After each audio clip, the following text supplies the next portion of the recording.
오늘은 계시록 1장 9절 말씀으로 예수의 환난과 나라와 참음에 동참하는 자,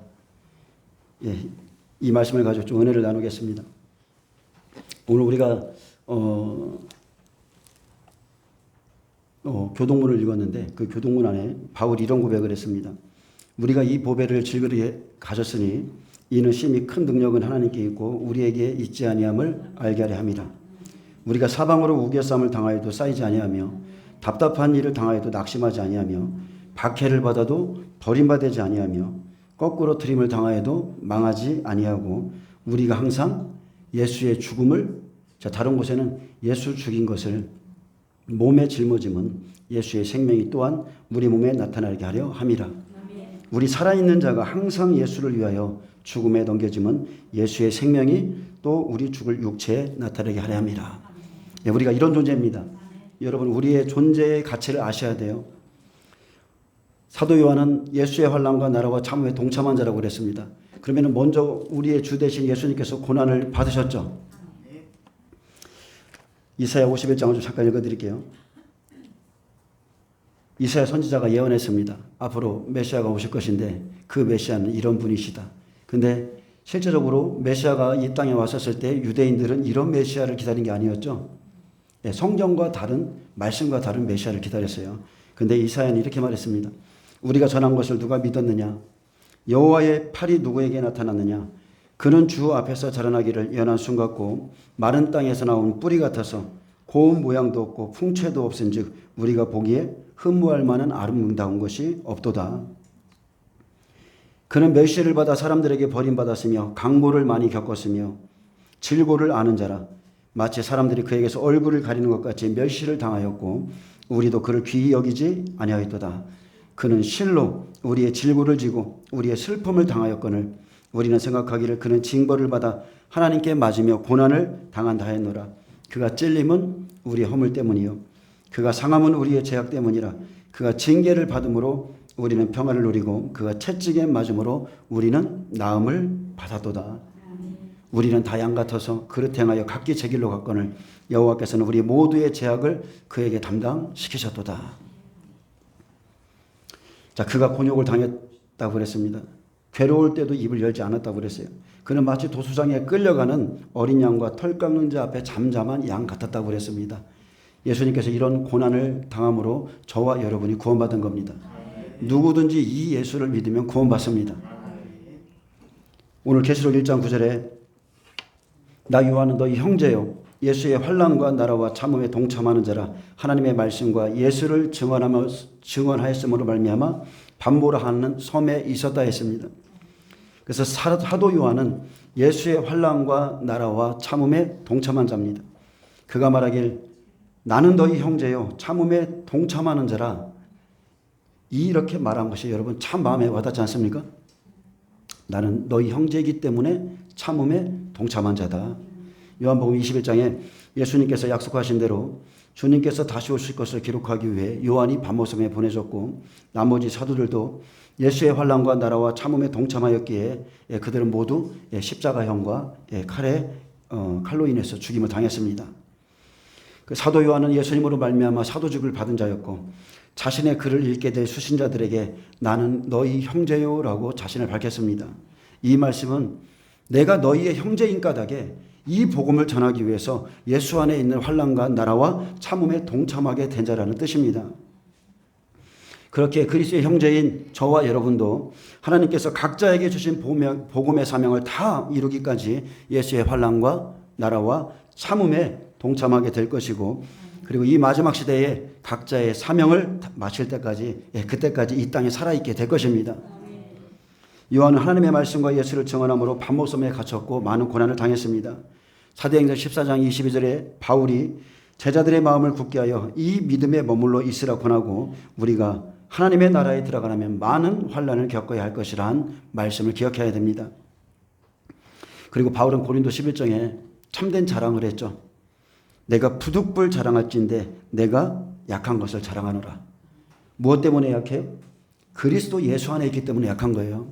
그리스도 예수의 이름 때문에 그 나라 때문에 매 맞고 태장을 맞고 돌에 돌에 맞기도 하고 그래서 그리스도 예수 안에서 많은 고난을 당했습니다. 요한이 예수의 환난과 나라와 참음에 동참하는 자라 했는데 환난은 누구나 받는 게 아니고요. 환난이라는 것은 그리스도의 명령에 온전히 순종함으로 충성함으로 받는 고난을 가리킵니다. 예수님의 이름 때문에 그분의 말씀을 따르기 위해서 전파하기 위해서 받는 고난이고요. 나라는 이제 곧 이루어질 메시아의 통치적인 나라, 그리고 참음은 충성된 자들에게 요구하는 적극적인 인내를 말합니다. 예수님 때문에 참는 거죠. 예수님 때문에 고난받습니다. 그래서 요한은 예수님을 만나 제자로서 사역을 감당했는데 예수님을 증거함으로 말미암아 많은 고난을 당했습니다. 즉 하나님의 일꾼 됐기 때문에, 일꾼으로 자처했기 때문에 고난을 받은 겁니다. 그래서 하나님의 말씀과 예수를 증언하였기에 밤모라 하는 섬에 갇혔습니다. 요한은 마지막 때 다시 오시는 그리스도를 기록할 선지자의 사명 때문에 고난을 받았고 예수의 환난에 동참한 자입니다. 저는 저희 교회가 이렇게 되길 원해요. 여러분이 영원한 영광을 바라보면서 이 고난에 참여하게 되기를 축복합니다. 요한복음 21장 18절에 보면 마지막 때 요한이 살아있는 이유는 다시 오실 그리스도를 기록할 사명이 있기 때문이라고 그랬죠. 다시 오실 그리스도를 기록할 때까지 그를 살려주겠다. 이게 예수님의 말씀이었어요. 그래서 그리스도인은 남녀노소를 불문하고 사명을 따라 사는 존재입니다. 사도 요한이 마지막 때 말씀을 기록할 사명이 있음을 예수님께서 미리 예언하셨고 그리고 성취하셨습니다. 요한복음 21장 18절에 내가 진실로 진실로 내게 이르노니 내가 젊어서는 스스로 띠띠고 원하는 곳으로 다녔거니와 늙어서는 내 팔을 벌리리니 남이 내게 띠띠우고 원하지 아니하는 곳으로 데려가리라. 우리가 이 말씀을 통해서도 볼 수 있는 것은 각 사람에게 예비하신 은혜가 있다는 거예요. 각 사람에게 예비하신 하나님 나라의 환난과 나라와 참음에 동참하게 하는 은혜가 이미 주어져 있습니다. 그리고 성령님이 그렇게 끌고 다니시는 거죠. 그것을 이루기 위해서 이 말씀을 하시면 베드로가 어떠한 죽음으로 하나님께 영광을 돌릴 것을 가리키심이라. 이 말씀을 하시고 베드로에게 이르시되 나를 따르라 하시니 베드로가 돌이켜 예수께서 사랑하시는 그 제자가 따르는 것을 보니 그는 만찬 속에서 예수의 품에 의지하여 주여 주를 파는 자가 누구오니이까 묻던 자더라. 이에 베드로가 그를 보고 예수께 여짜오되 주님 이 사람은 어떻게 되겠사옵나이까? 예수께서 이르시되 내가 올 때까지 그를 머물게 하고 잘지라도 내가 무슨 상관이냐? 너는 나를 따르라 하시니라. 이 말씀이 형제들에게 나가서 그 제자는 죽지 아니하겠다 했으나 예수의 말씀은 그가 죽지 않겠다 하신 것이 아니라 내가 올 때까지, 계시록의 말씀을 기록할 때까지, 내가 밤모섬에서 요한을 만나줄 때까지 그를 머물게 하고 잘지라도 내게 무슨 상관이냐 하신 것이니라. 아멘. 자, 이들은 누굽니까? 지금 이 말씀을 하는 제자들은요 3년이 넘게 말씀으로 준비된 자들이에요. 예수님과 밤낮 동행하면서 준비된 자들입니다. 그래서 예수님께서 자기와 함께한 자들, 준비된 자들에게 마지막 때 사명을 맡겨주죠. 그래서 예수님을 최우선으로 사랑하는 베드로와 요한에게 각자의 사명에 대해서 말씀하셨는데 우리가 사명의 차이가 있기 때문에 저 교회는 왜 그래? 저 사람은 왜 그래? 여러분 이런 말을 하시면 안 돼요. 사명의 차이가 있습니다. 저 교회는 저렇게 하는데 왜 목사님은 이렇게 합니까? 우리 교회는 왜 저걸 안 합니까? 여러분 사명이 틀린 겁니다. 그래서 베드로에게는 내가 올 때까지 그를 머물게 할지라도 상관하지 말고 너는 나를 따르라 하셨습니다. 이 일들을 증거하고 이 일들을 기록한 제자가 이 사람이라 우리는 그의 증언이 참인 줄 아노라. 누가복음 9장 51절에 보면 자 이들의 성격이 나옵니다. 자 이들의 성격이 마지막 때의 말씀을 먹은 자들이기 때문에 그렇습니다. 자 사마리아의 마을에서 예수님을 받아들이지 않았어요. 그때 야고보와 요한이 뭐라 했습니까? 주여 하늘의 불을 명하여 저들을 멸하리이까? 이 심판의 때에 대해서 자 심판에 대해서 말하지만 예수님은 아직 마지막 때가 아님을 증명하셨죠. 이 일은 마지막 때 있을 일입니다. 주여 우리가 불을 명하여 하늘로부터 내려 저들을 멸하라 하길 원하시나이까? 이 일은 실제적으로 마지막 때 일어납니다. 누가복음 9장 51절에 예수께서 승천하실 기약이 차감해 예루살렘을 향하여 올라가기로 굳게 결심하시고 사자들을 앞서 보내 그들이 가서 예수를 위하여 준비하려고 사마리아인의 한 마을에 들어갔더니 예수께서 예루살렘을 향하여 가시기 때문에 그들이 받아들이지 아니하는지라. 제자 야고보와 요한이 이를 보고 이르되 주여 우리가 불을 명하여 하늘로부터 내려 저들을 멸하라 하기를 원하시나이까? 예수께서 돌아보시며 꾸짖으시고 함께 다른 마을로 가시니라. 우리는 사도 요한이 사랑의 사도로 알고 있잖아요. 예, 그도 불을 명하여 내리기를 원했던 때가 있었어요. 예, 초림 때 예수님께서 승천하실 기약이 다다를 때까지도 복음을 받아들이지 않는 사람들이 참 많았습니다. 특히나 사마리아에는 혼혈족들이 많았기에 유대인들의 멸시를 받았고 서로 족대 관계에 있었기에 예수님께서 사마리아를 통과해서 예루살렘을 향하여 가는 것을 싫어했고 그래서 방해했습니다. 그래서 야고보와 요한은 불을 내려서 그들을 멸하기를 원했지만 아직 심판의 때가 아니기에 예수께서 꾸짖으셨지만 여러분 마지막 때는 다르죠. 복음을 받아들이지 않고 대적하는 사람들에게는 하늘로부터 불을 내려 멸하신다고 마지막 때 말씀은 기록되어 있습니다. 그래서 야고보 사도와 요한은 마지막 때를 증언하는데 바로 이들이 예수의 환난과 나라와 참음에 동참하는 자입니다. 우리가 잘 알다시피 계시록 11장 5절에 보면 만일 누구든지 그들을 해하고자 하면 그들의 입에서 불이 나와서 그들의 원수를 삼켜버릴 것이라 했습니다. 자, 1장 10절 보겠습니다. 계시록 1장 10절 좀 보겠습니다. 주의 날에 내가 성령에 감동하여 내 뒤에서 나는 나팔 소리 같은 큰 음성을 들으니. 자, 여기에 보면 주의 날이라고 그랬죠. 주의 날에. 자, 이 날은 주와 함께하는 날입니다. 주께서 죽으시고 부활하신 날로 안식 후 첫날입니다. 문자적으로는 주께 속한 날이고 또한 주께서 심판하시러 오시는 날을 주의 날이라고 합니다. 데살로니가전서 5장 2절에 보면 주의 날이 밤에 도둑같이 이룰 줄을 너희 자신이 자세히 알기 때문이라 했습니다.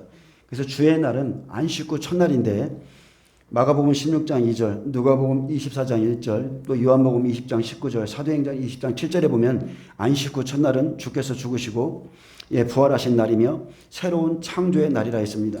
그래서 구약은 오실 자의 그림자며 모형이죠. 쉽게 말하면 구약은 없어질 옛 것이고 신약은 새 것인 것입니다. 그래서 율법 아래서도 8일째 할례를 받았고 주의 날은 부활하신 그리스도를 통하여 영원에 들어가는 날입니다. 여러분 8이라는 숫자는 끊기는 곳이 없어요. 영원이에요, 영원. 그래서 고린도전서 16장 2절에 보면 매 주일 첫날은 안식 후 첫날이기에 주일이 한 주간의 시작인 겁니다. 아멘. 주일은 한 주간의 첫날이에요. 그래서 그리스도께서 부활하신 날을 기념해서 유대교의 안식일이었던 토요일이 사도시대부터 안식일 다음 날인 주일로 대체된 것입니다. 인자가 안식일의 주인이라. 여러분 안식일의 의미가 뭘까요? 안식일은 다른 게 아닙니다. 주님의 거룩에 연합하는 거예요. 주님의 거룩하심에 연합하는 날. 어떤 이방인들든지 고자든지 상관없어요. 주님을 경외함으로 그날을 지켜 행하면 그분과 연합된다고 성경은 말하고 있습니다. 그리고 그림자가 아니라 안식일의 실체, 그림자가 아니라 안식일의 주인이 오셨죠. 실체가 왔습니다. 그래서 유대인들에게 주신 약속, 한시적인 그 율법에 속한 안식일의 주인이 예수님이셨음을 보여주셨고 그가 이 땅에 육체를 입고 오셔서 인간의 모든 죄를 대속하기 위해서 십자가에서 죽으시고 부활하심으로 예수님께서 그날 옛 언약을 완전히 폐하시고 아멘. 율법을 폐하셨다고 그랬어요. 그래서 우리에게 더 좋은 약속인 새 언약 아래 있게 한 것입니다. 그래서 우리는 죄와 사망의 법이 아니라 이제는 생명의 성령의 법인 그리스도의 복음 안에 있는 존재입니다. 고린도후서 5장 16절에 그러므로 우리가 이제부터는 어떤 사람도 육신을 따라 알지 아니하노라. 비록 우리가 그리스도로 육신을 따라 알았으나 이제부터는 그같이 알지 아니하노라. 그런즉 누구든지 그리스도 안에 있으면 새로운 피조물이라. 이전 것은 지나갔으니 보라 새 것이 되었도다. 요한복음 20장 19절에도 예수님은 안식 후 첫날 저녁 때에 부활체의 몸으로 제자들을 찾아오셨고 사도행전 20장 7절에 보면 안식 후 첫날을 그 주간의 첫날에 우리가 떡을 떼러 모였다고 기록하고 있습니다. 그래서 예수님께서 죽임을 당하고 내가 3일 만에 다시 살아나리라 말씀하신 그날이죠. 바로 그날이 주의 날입니다. 그러므로 주의 날에 그리스도 안에서 잠든 자들이 다 일어나서 부활에 참여하게 되는 거예요. 아멘. 그 날을 위해서 지금 저와 여러분이 주의 날에 모이고 있는 거예요. 그래서 안식일은 여호와의 안식일이죠. 여호와의 안식일. 구약의 법으로 따지면 토요일입니다. 그래서 예수님의 안식일은 예수님의 안식일. 안식일의 주인으로 영원한 안식을 예수님은 이루셨는데 안식 후 첫날이에요. 주의 날이 바로 예수님의 안식일인 겁니다. 데살로니가 후서 2장 2절에 보면 형제들아 우리가 너희에게 구하는 것은 우리 주 예수 그리스도의 강림하심과 우리가 그 앞에 모임에 관하여 영으로나 또는 말로나 또는 우리에게서 받았다는 편지로나 주의 날이 이르렀다고 해서 쉽게 마음이 흔들리거나 두려워하거나 하지 말아야 한다는 것이라. 자, 은혜 시대의 안식일은 어떤 걸까요? 은혜 시대의 안식일. 여러분, 우리는 날마다 안식을 준비하는 사람들입니다. 구약은 딱 하루만 지켰어요. 토요일 하루가 안식일이었습니다. 하지만 신약은 날마다 하나님이 이루신 안식을 준비하는 날이죠. 성령께서 그리스도의 영이 우리 안에 계시기 때문에 우리는 날마다 안식을 준비합니다. 그래서 우리가 기도할 때 주여 임재하여 주옵소서. 주의 임재 안으로 들어가기 힘쓰잖아요. 바로 그게 그 뜻인 겁니다. 히브리서 4장 9절에도 그런즉 안식할 때가 하나님의 백성에게 남아있도다. 이미 그의 안식에 들어간 자는 하나님이 자기의 일을 쉬신 것 같이 그도 자기의 일을 쉬느니라. 그러므로 우리가 저 안식에 들어가기를 힘쓸지니. 여러분, 안식은 그냥 들어가는 게 아닙니다. 힘쓰셔야 돼요. 자, 힘쓸지니 이 원어를 보니까 서두르다, 노력하다, 신속히, 성실히 하다, 부지런히 하다, 힘쓰다는 뜻을 갖고 있는데 이는 누구든지 저 순종하지 아니하는 본에 빠지지 않게 하려 함이라 그랬어요. 순종하지 아니하는 본에 빠지지 않기 위해서는 저 안식에 들어가기를 힘써라. 그래서 성령이 우리 안에 오셔서 우리와 함께하는 날이 바로 주의 날인 겁니다. 사도 요한이 하나님께 함께하여 동행할 때 동행하는 날에 마지막 날 주께서 심판하시는 날을 보았죠. 주의 날에 본 것이죠. 그래서 하나님이 심판하시는 날이 주의 날이고 구약에서는 신약에서는 그리스도의 날, 또 구약에서는 여호와의 날 이렇게 부르기도 합니다. 그래서 사도 요한이 성령에 감동되어 예수님께서 심판하시는 심판의 날에 있을 일들을 보았습니다. 그래서 성령에 감동되었다는 뜻은 내가 성령 안에 있었기에 성령의 감동을 받았다는 뜻입니다. 그래서 성령의 감동으로 예수 그리스도의 심판의 날을 요한에게 성령께서 보여주신 겁니다. 그래서 고린도전서 2장 10절에 보면 오직 하나님이 성령으로 우리에게 이것을 보이셨으니 성령은 모든 것 하나님의 깊은 것까지도 통달하시느니라. 사람의 일을 사람의 속에 있는 영 외에 누가 알리요? 이와 같이 하나님의 일은 하나님의 영 외에는 아무도 알지 못하느니라. 그래서 주와 함께하는 날 요한이 성령으로 본 것을 저와 여러분도 성령으로 받아야 됩니다. 성령으로 봐야 돼요.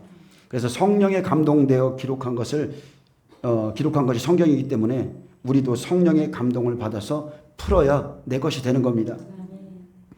그래서 전하는 자도 성령으로, 받는 자도 성령으로, 그래 하나님의 말씀이 믿어지는 겁니다.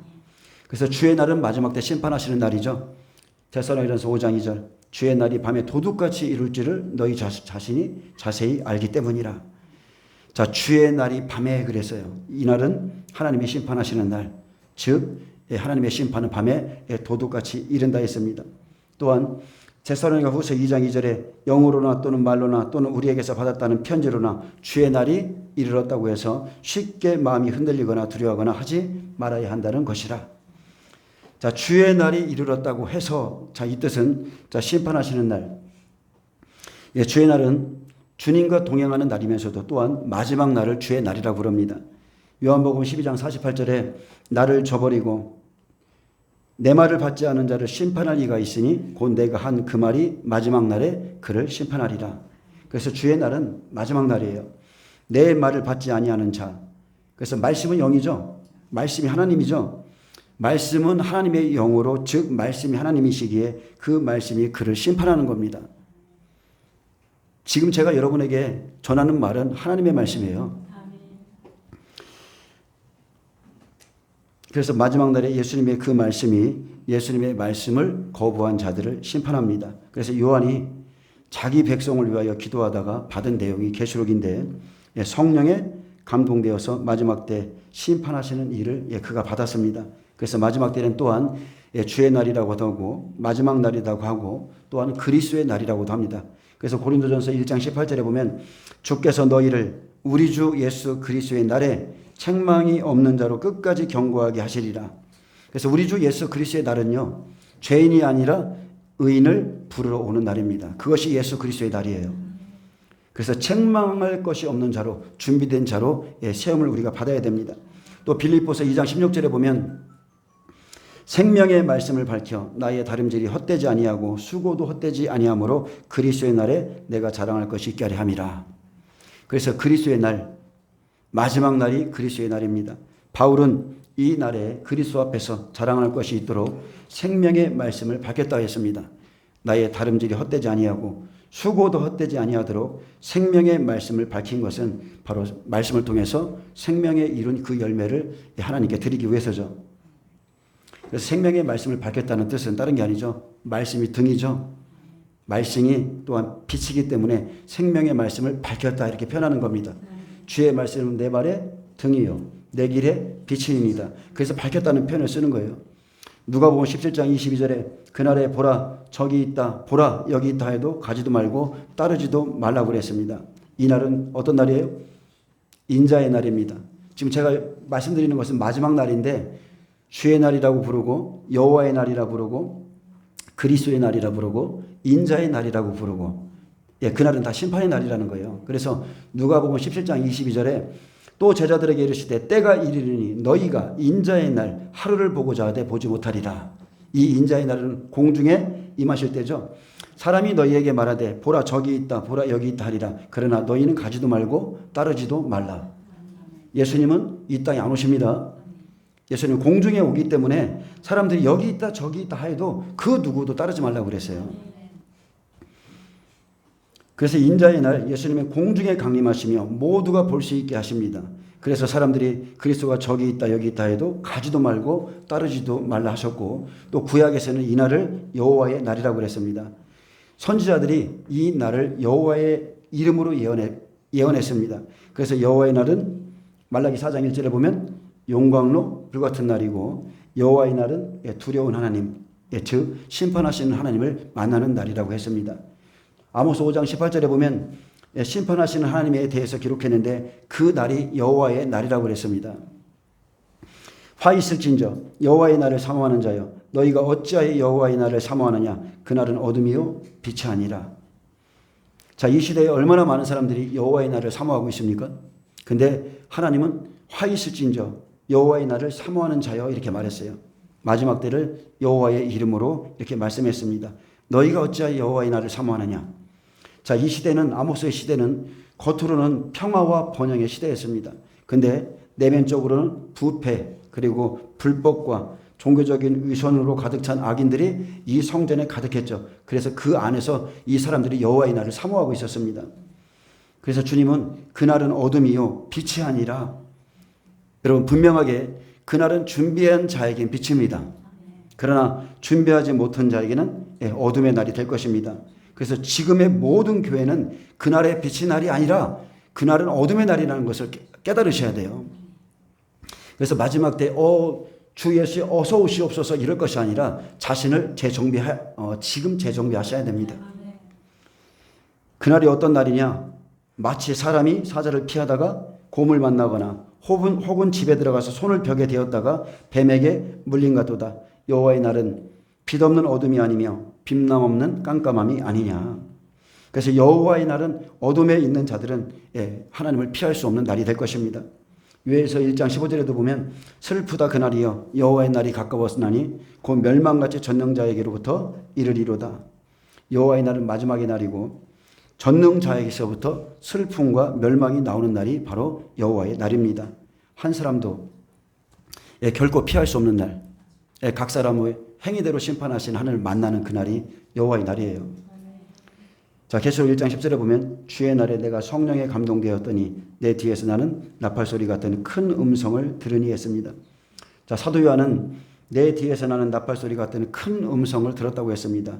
나팔소리가 아니라 큰 음성이죠. 나팔소리 같은 큰 음성이에요. 그래서 나팔은 구약시대에 백성을 소집하거나 또는 군사적으로 경고할 때나 전쟁할 때 또는 절기 때 사용되었습니다. 근데 신약에서의 나팔은 그리스도의 재림의 한 징표로 깨우는 것이죠. 계시록에서는 한 70회 정도가 사용되었고 본문에 나는 나팔 소리는 마지막 지금 7교회와 7교회의 사자들과 그 안에 있는 성도들의 심령을 일깨우는 천사의 음성을 나팔이라고 그럽니다. 그래서 나팔 소리 같은 큰 음성은 천사가 하나님의 음성을 대신하는 겁니다. 마태복음 24장 31절에 보면 그가 큰 나팔 소리와 함께 천사들을 보내리니 그들이 그의 택하신 자들을 하늘 이 끝에서 저 끝까지 사방에서 모으리라. 그날에 청함이 아니라 택함을 입은 자들만이 천사들과 함께 공중에 올라갑니다. 데살로니가전 4장 16절 주께서 호령과 천사장의 소리와 하나님의 나팔 소리로 친히 하늘로부터 강림하시리니 그리스도 안에서 죽은 자들이 먼저 일어나고. 그래서 하나님의 나팔 소리는 천사의 나팔. 여러분 전 3년반은 천사의 나팔이죠. 일곱째 전 3년반은 천사의 나팔입니다. 그래서 하나님의 명령을 받아서 천사가 하는 일은 재앙이기 때문에 천사의 음성을 나팔이라고 합니다. 자, 계시록 8장 7절에 천사의 나팔이 있습니다. 첫째 천사가 나팔을 부니 피 섞인 우박과 불이 나와서 땅에 쏟아지매 땅의 3분의 1이 타버리고 수목의 3분의 1도 타버리고 각종 풀을 풀도 타버렸더라. 둘째 천사가 나팔을 부니 불 붙는 큰 산과 같은 것이 바다에 던져지매 바다의 3분의 1이 피가 되고 바다 가운데 생명 가진 피조물들의 3분의 1이 죽고 배들의 3분의 1이 깨지더라. 자, 이 말씀은 환란이 시작되면 천사들이 나팔을 불기 시작하면 땅과 바다의 재앙이 시작된다는 거죠. 그러면 실제적으로 식량 공급이 차단되겠죠. 땅의 3분의 1이 불에 다 사라집니다. 바다의 3분의 1이 깨어집니다. 피조물들이 죽고 배들의 3분의 1이 깨어집니다. 10월 1일 날 미국 동남부에 항만 파업이 지금 예고되어 있습니다. 그래서 내일인가요? 10월 1일? 네, 내일 모레.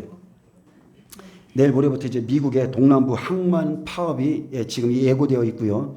자, 그 파업이 일주일만 멈추면 자, 한 달 반의 여파가 이루어질 것이고 2주일만 멈추면 내년 1월까지 모든 공급의 차질이 생긴다고 합니다.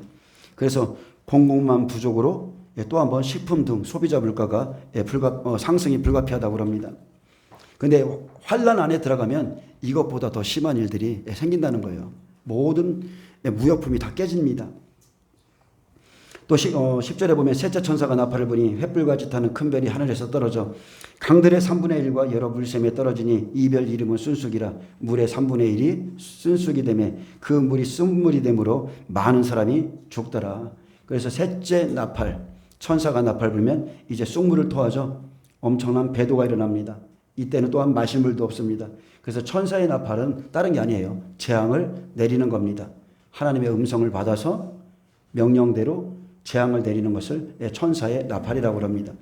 그래서 계시록 11장 12절에 하늘로부터 큰 음성이 있어 이리로 올라오라 함을 그들이 듣고 구름을 타고 하늘로 올라가니 그들의 원수들도 구경하더라. 자, 여기서 이리로 올라오라 함을 그들이 듣고 이것은 하나님의 나팔이죠.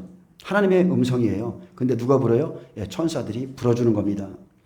데살로니가전 4장 16절에도 주께서 호령과 천사장의 소리와 하나님의 나팔 소리로 친히 하늘로부터 강림하시리니 그리스도 안에서 죽은 자들이 먼저 일어나고. 이날 천사들이 이 사람들을 구름 속으로 끌어올리죠. 주께서 호령과 천사장의 소리와 하나님의 나팔 소리로. 이 말 뜻은 이날에 이리로 올라오라. 이리로 올라오라. 그래서 그리스도 안에서 죽은 자들이 먼저 일어납니다. 이방인 두 종인을 비롯해서 증인들이 순교하고 마지막 7째 나팔에 부활합니다. 그래서 이날 그리스도 안에서 죽은 자들이 먼저 일어납니다. 그 후에 부활이 있은 후에 우리 살아남은 자들도 이 사람들은 우리 이방인들이 아닙니다. 많은 사람들이 휴거자들을 말할 때 우리 이방인들이 다 이스라엘인 것처럼 말하는데 이 사람들은 이방인들이 아니라 전 3년반을 이기고 나온 이스라엘 14만 4천을 의미합니다. 그래서 부활이 있은 후에 우리 살아남은 자들, 바로 휴거자 이스라엘 14만 4천이 그들과 함께 부활자들과 함께 구름 속으로 끌어올려. 바로 여기에도 하루파주가 쓰였죠. 휴거라는 단어가 바로 여기에도 쓰였습니다. 공중에서 주를 영접하게 하시리니 그리하여 우리가 항상 주와 함께 있으리라. 우리 살아남은 자들은 전 3년반 이기고 나온 이스라엘 14만 4천을 말합니다. 이들이 첫째 부활에 참여하는 자들과 함께 동시에 휴거됩니다.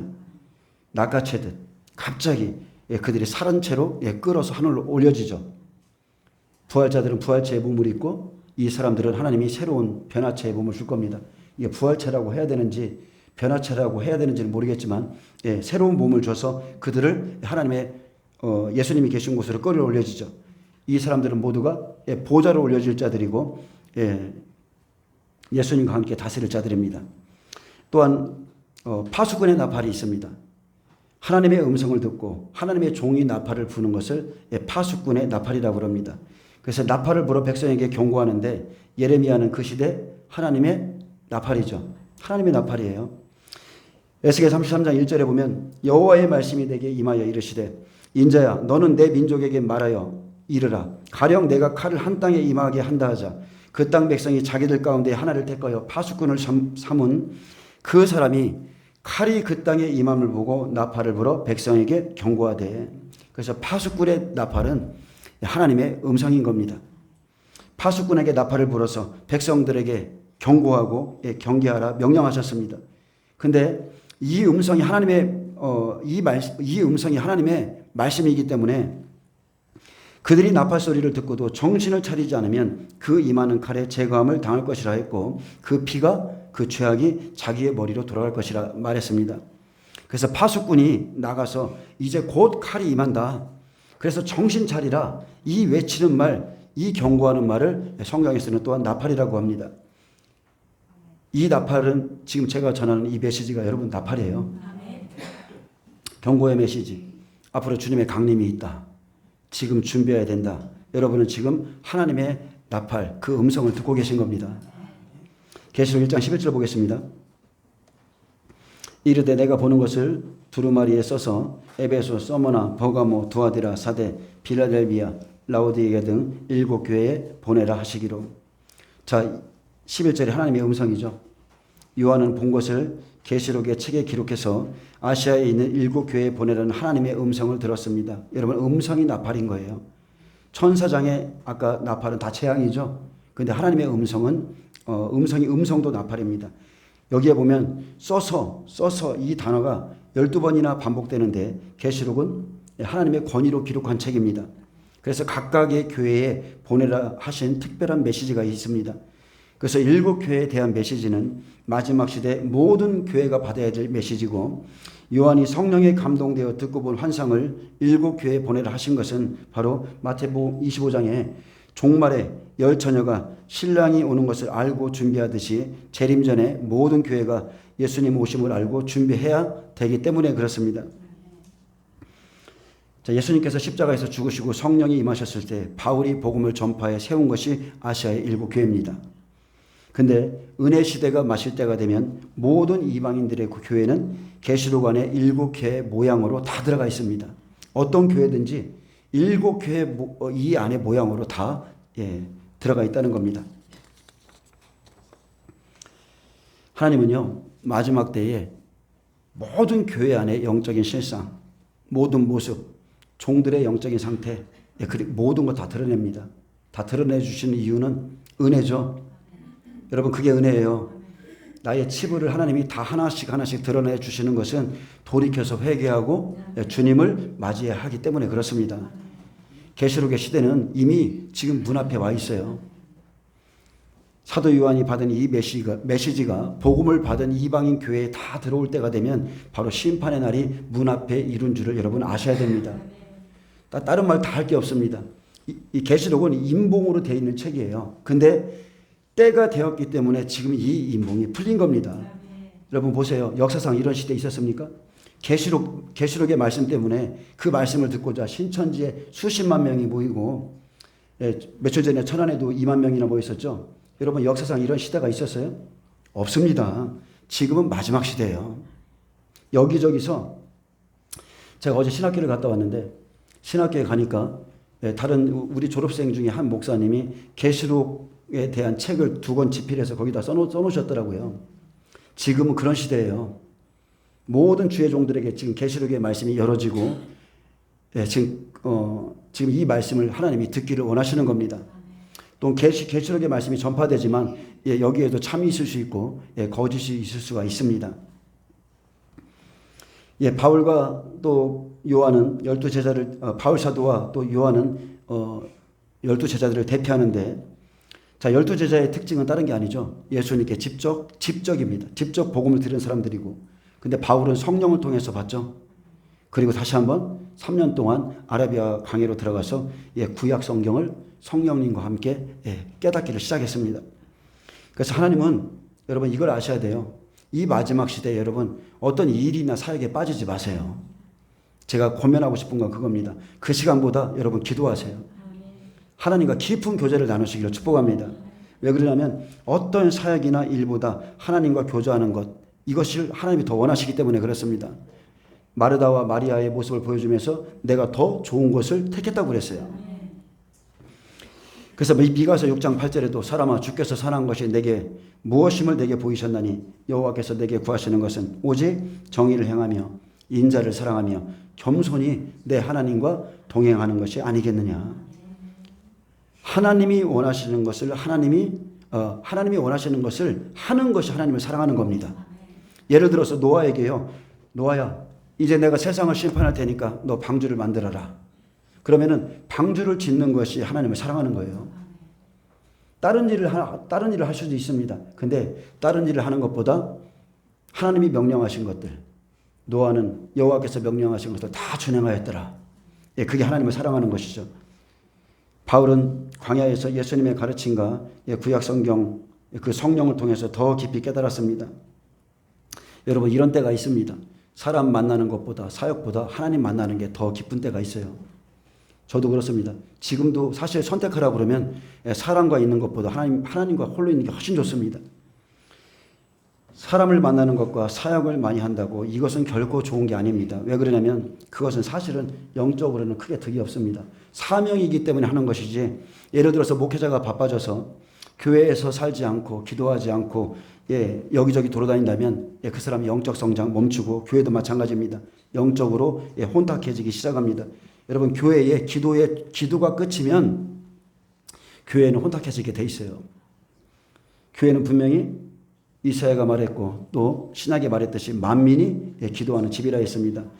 이곳은요, 다른 말로 하면 천사들이 날마다 오르락 내리락 하는 곳이에요. 날마다 그의 천사들이 기도의 향을 받아서 하나님의 보좌에 갖다 주는 곳이 바로 교회인 거예요.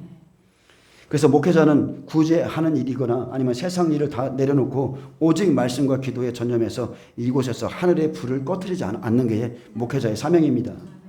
고린도후서 6장 7절에 진리의 말씀과 하나님의 능력으로 의의 무기를 좌우에 가지고, 그래서 여기저기 관여하고 끌려다니다 보면 시간이 지나도 목회자가 실상 이룬 것은 하나도 없고 아무것도 남지 않습니다. 부끄럽지만 이건 제 모습이기도 합니다. 여러분 한번 보세요. 전문가들이 있으면 전문가들, 뭐 의사도 약사도 목사도 한 분야의 전문가죠.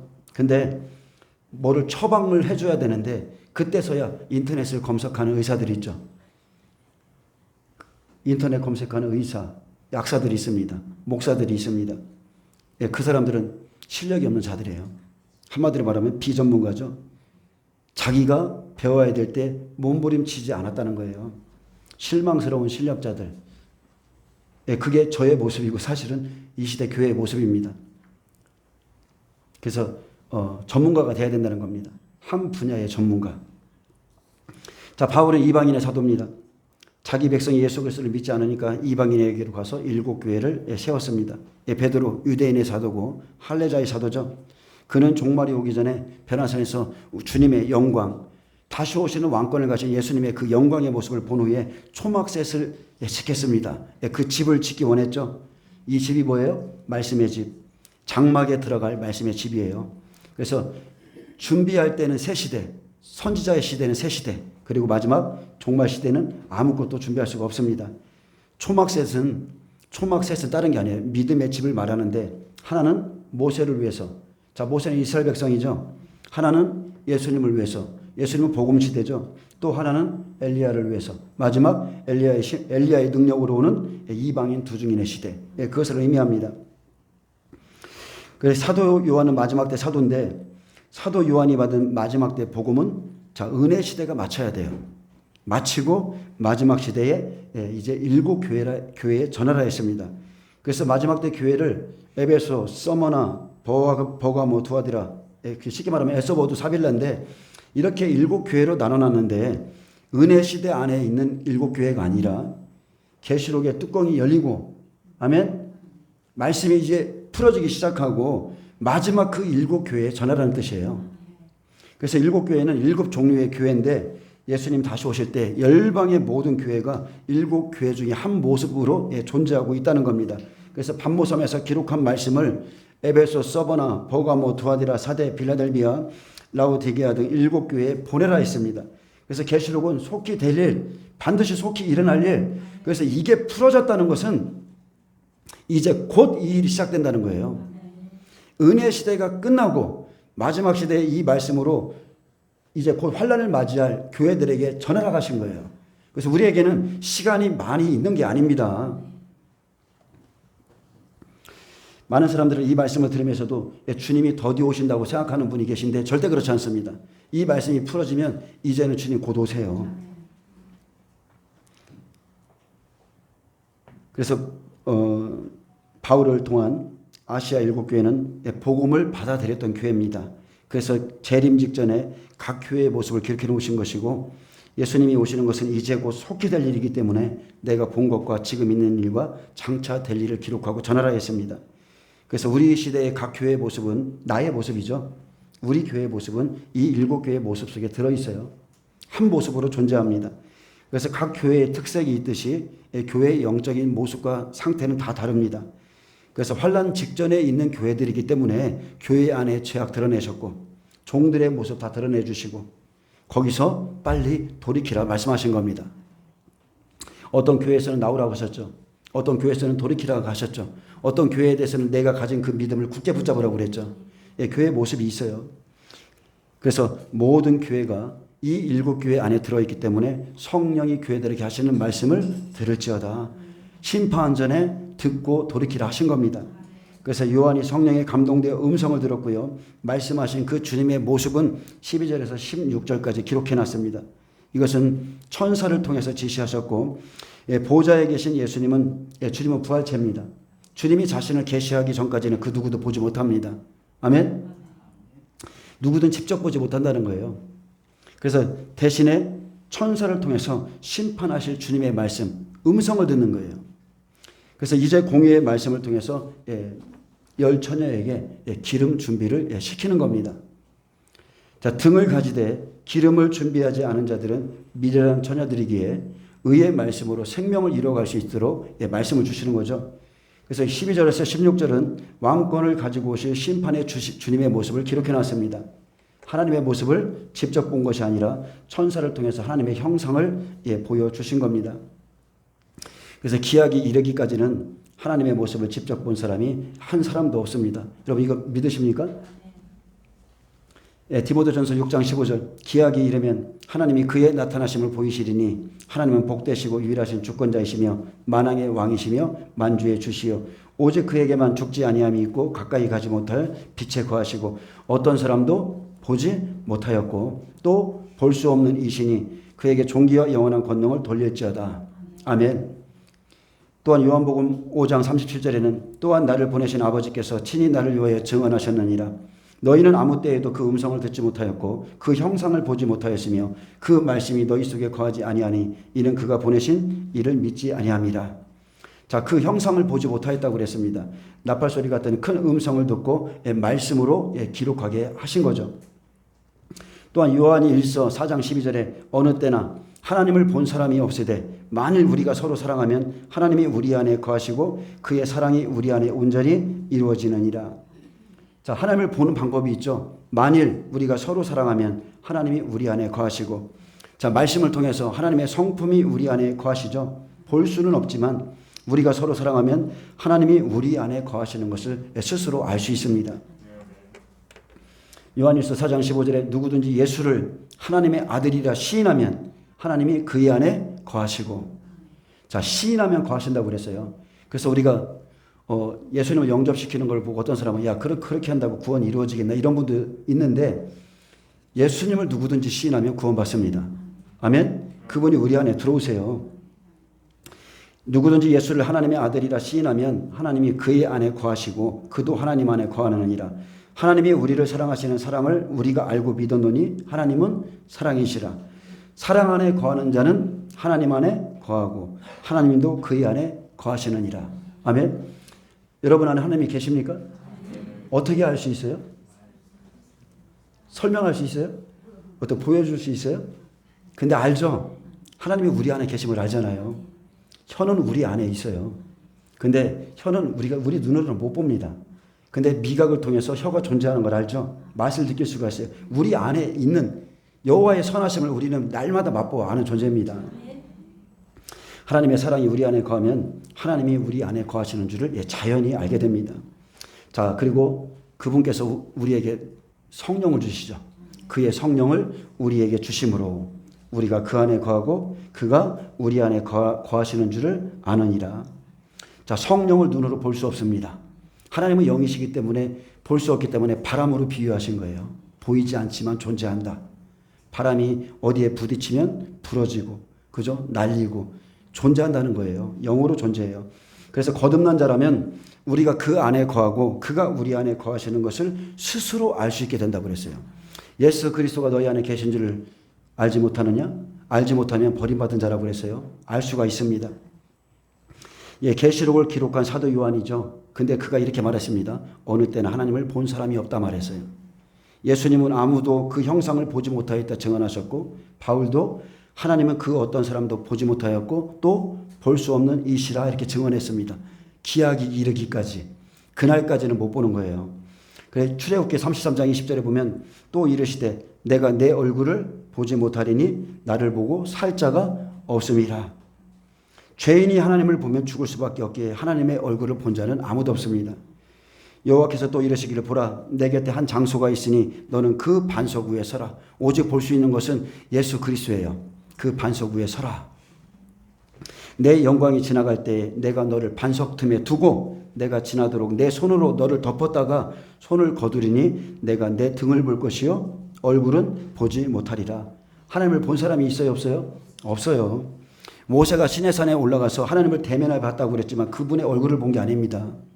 모세가 시내산에 올라가서 십계명을 받았지만 십계명을 준 것도 천사들이 줬다고 기록되어 있습니다. 사도행전 7장 53절에 너희는 천사가 전한 율법을 받고도 지키지 아니하였다 그랬습니다. 자, 말씀 맺겠습니다.